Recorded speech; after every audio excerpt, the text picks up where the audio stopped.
everybody can hear me. I usually speak pretty loud anyway. I'd like to start off by giving you a little lesson. I'm a former, use that word loosely, Marine, because Marines are never former Marines. You're a Marine for life. But a lot of people don't know where the word Marine came from. Once I met a sailor, thought the only Marines he knew were submarines. But we're at a higher level. It's a Greek word, and it means soldiers of the sea. So now you know what the word Marine stands for. Because we go everywhere by ships. We need a Navy for a reason. Give you a little history.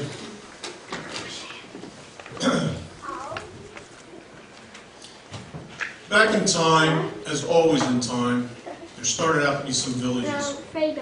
People gathered together. And when there was more than one village, other villages became stronger and wanted what they had. So they would raid one another. And people didn't like that because they gathered all their goods and their foods and put them in bins and stored them for lean times, and they would lose them to someone more stronger and more powerful. People who were more greedy. So they got together with some people who were considered to be leadership in their villages and their towns, and they formed them up, and they're called government. And the first thing government did, it recognized it had a responsibility to its villages and its people to protect its food stores and its citizens from these attacks. So it got some people together who stood up and came forward and volunteered and served their community and became the first military to defend their country, their villages, and their citizens. That's how it started. Pretty simple, pretty elementary. And throughout time, we've been threatened over and over again by someone who's greedy, who wants to be more powerful and take over. Jumping ahead in history, we see that those in establishment, for whatever reason, throughout time, have been pretty strong, heavy-handed, and like to push people around because they were the authority. They had the biggest gangs with the most weapons, and they could do it. And other people had to defend against it or have to leave. Some time ago, as we read in our history, a bunch of people dreamed of freedoms, individual freedoms. And this was only a dream because the establishment, if you didn't go along with what they said, put a heavy boot on you. A band of people who wanted religious freedom in England decided they could no longer stand the establishment and the persecution they got because they didn't want to belong to a certain religion and worship a certain way as they were told. So they packed their suitcases, got aboard a few boats, and went to a wilderness area that they thought they would be left alone. We call them the Pilgrims. They landed in a place a little bit north of here. They suffered greatly, but they established a colony. They had to fight also. Later on in history, we jump ahead, there became an opportunity, a window of opportunity, because a bunch of people who like freedom, they like their own way, not being pushed around. They like being able to make their own free choices and free will. They like to be able to worship as they wanted to. They don't want to be overtaxed. They don't want to be governed without representation. So they decided to band together and make that dream that others have had before them a reality. That window of opportunity came because the home country was weak at that time. And they decided to sacrifice and take a chance, and we fought the home country to be independent. We tried to do this through diplomacy. We sent them a letter. Matter of fact, we sent them a whole bunch of letters. Mail wasn't quite as good as it is today. It didn't work on the weekends. But it came to a head, and as we know it in our history, on a date 4 July 1775, we declared our independence. And the establishment did not like that. All the establishments did not like that.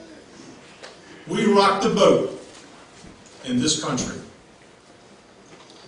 one man stood up and was chosen to lead the military that the new government had formed. Because once again, the government, the first job it has is to protect its country and its countrymen, had to form a military. That gentleman was from Virginia. Tall man, stood almost 6'5". He was known for his integrity, his steadfastness, his honesty, his truthfulness. And he had one heck of a job ahead of him. You know him and I know him. We know of him, George Washington. He was the first commander of the United States Armed Forces. He set the stage. He set the goals. He set the standards. Actually, although he was a college graduate, he even had a master's degree, he didn't know that he was working on a thing called MBO. And if those of you who have taken business courses, you know that MBO is Business 101. He identified the need, set the goals, planned his work, worked his plan, and staffed himself well. Because he had one heck of a job ahead of him. He called for volunteers, citizens, to come forward because he couldn't do it alone, and the establishment was not about to give us our freedom for free. And nobody handed us anything in the United States for free. And a whole bunch of people came together, and they sacrificed and they suffered, but they prevailed. And we have the United States of America today. The United States Armed Forces is a very honorable institution and organization because George Washington set those standards, and they're still lived to and lived by today in the military. As all humans, we make mistakes. There are tragedies that happen, but from time to time, we are threatened. There is always somebody who wants to be greedy and take it away from others. In the songs we heard today, God shed His grace on thee. How true that reflects and means something to me, because when you look at the United States of America, I don't believe we were just somebody who created the reality of the dream. It was by design. I believe that. We became free because of that dream, because men and women stepped forward to serve. Few have chosen to serve, but few have done so much for so many. This great nation of ours is the most benevolent nation on the planet. We sacrifice not only for ourselves, but for other nations, for other people. We send our military into harm's way to help them. We never hesitate to reach in our pockets to send food, medical supplies, and if necessary, the military to try to liberate people. And one of the things that make us different is other nations who have conquered other nations and other militaries have taken over those countries. We don't do that in the United States. We come back home again. One of those standards that George Washington set was at the end of the war. He went before the civilian authority and presented his sword because they thought he would take over as king, but he did not. He just wanted to go back to be a gentleman farmer. The war was over. That's a standard he set. And this country lives by that today. We started a new page in history. We're a first edition. We're the United States of America. You know a few flags around the world. You know the British Union Jack. It's recognizable. How many people know the flag of Afghanistan? Somalia, Tanzania. But you know what? There is almost no one on this planet that doesn't recognize that flag. They know what it means and what it stands for. It knows who we are and what we stand for. And it's something good. We're good. We've won many battles. Battles that you have to look back at if you're a historian or a military tacticianist and say, how did we do that? There was no reason for us to do that. We should not have won those battles, and yet we have. To make our people and other people free. And you can only do that by design, by God's design. His grace does shed on me, because we do it for the right reasons. Those who serve in the military, whether it be in peacetime, like I always like to say, when they're feeding you and not needing you,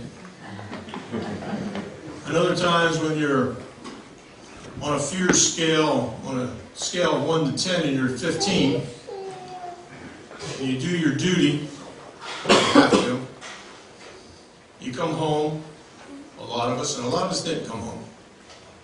We all bear the scars of combat.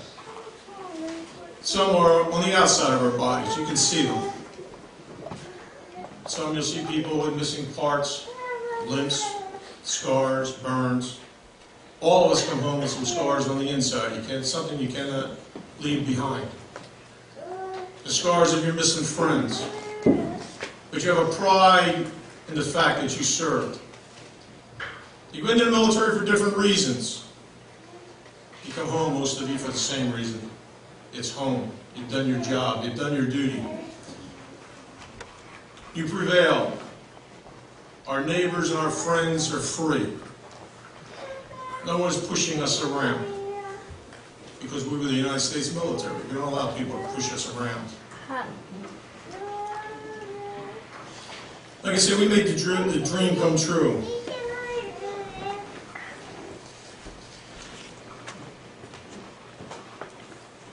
It's a calling, not for everyone. Why do we recognize those veterans? Because of those sacrifices. They didn't have to do it. There was a time, a couple of world wars and a policing action, even the time in that far-off southeastern Asian country, there was a draft. We needed people, so we called up on them. The majority of them came ahead, came forward, and served. A few left. Nobody wants to go to war. Nobody wants to face the perils of war and the tragedies and the horrors of it. There's no movie, motion picture that can depict it for real. You don't have the sight, the sounds, and the scars that you come home with. But they go home. When they come home, they go back to their life. They're businessmen, doctors, lawyers, farmers, politicians.